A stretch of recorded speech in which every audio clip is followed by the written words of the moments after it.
Introducing the Outcomes Accelerator's third cohort.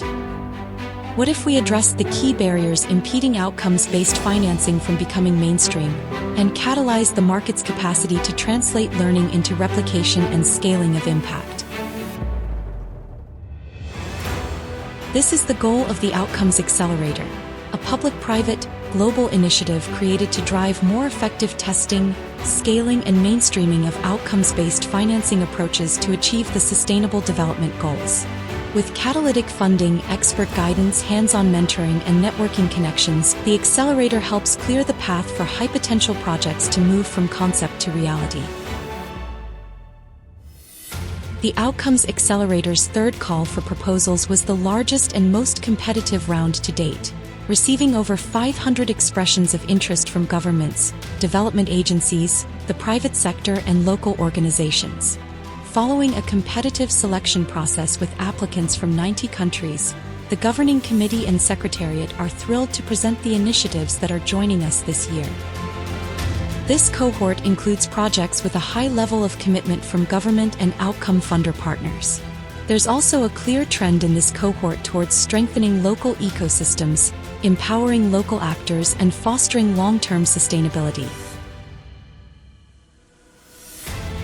The current portfolio of projects is diverse and reflects a balance of approaches from earlier stage innovation to scaling up proven solutions, across both urban and rural settings. The third cohort will support vulnerable populations with critical services such as primary education, skills training, housing, and job placement. It will also offer innovative solutions in areas critical for climate action and environmental sustainability, such as human-wildlife conflict, agroforestry, and sustainable water access. And now for the exciting moment. Let's meet the 10 projects of the third cohort of the Outcomes Accelerator. Let's start with projects in support of youth empowerment and employment. The Presidency of the Republic of South Africa is scaling up the Jobs Boost Outcomes Fund, placing excluded youth in sustainable and quality jobs. The fund is joined by strategic national partners like the Department of Higher Education and the National Skills Fund. The municipality of eThekwini in South Africa will receive support for launching the Homelessness to Decent Work outcomes-based contract in South Africa. Managed by City People, the project will focus on reducing Durban's homeless population of 16,000 by empowering vulnerable, high-potential homeless youth to transition into decent work, economic productivity, and independent living. Next, we introduce the projects in support of livelihoods, gender, and inequality. The Refugee Investment Network and Village Enterprise, in partnership with the Kenyan government, are establishing a $20 million outcomes fund for refugee employment, addressing the pressing challenge of refugee youth unemployment by creating livelihood opportunities for 20,000 refugees and host community members. The International Rescue Committee aims to mobilize $20 million for an outcomes bond to reduce gender-based violence in over 19,000 families in crisis settings, based on IRC's evidence-backed Safe at Home program. Moving on to education and skills development. In India, Dalberg Development Advisors is supporting local municipalities through a holistic learning social impact bond.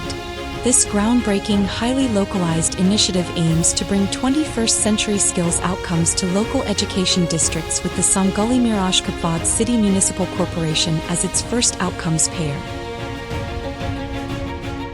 In Kenya, Healthy Brains Global Initiative is working on incentivizing investment in Kenya's left-behind young mothers. The project will catalyze philanthropic, private, and public resources to bring 30,000 highly vulnerable adolescent mothers to complete their studies and build a brighter future.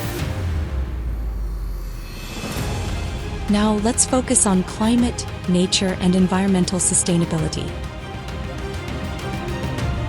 The Zoological Society of London is focusing on human-wildlife coexistence in Kenya and Thailand with an outcomes bond that will pay for results focused on reducing human-wildlife conflict, improving resilience for communities, and enhancing conservation efforts for elephants and other keystone species.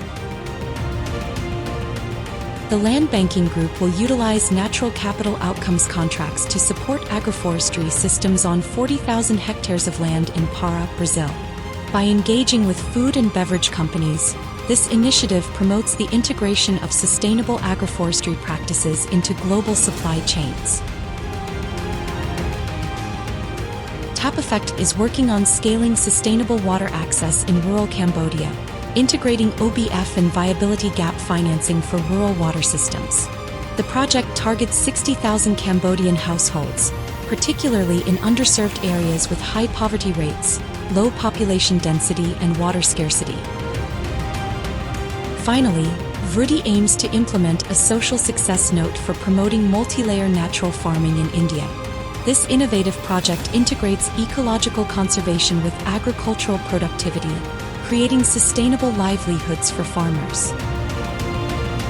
Congratulations to the third cohort of the Outcomes Accelerator. We all look forward to watching your progress in the year ahead. Visit outcomesaccelerator.org to learn more.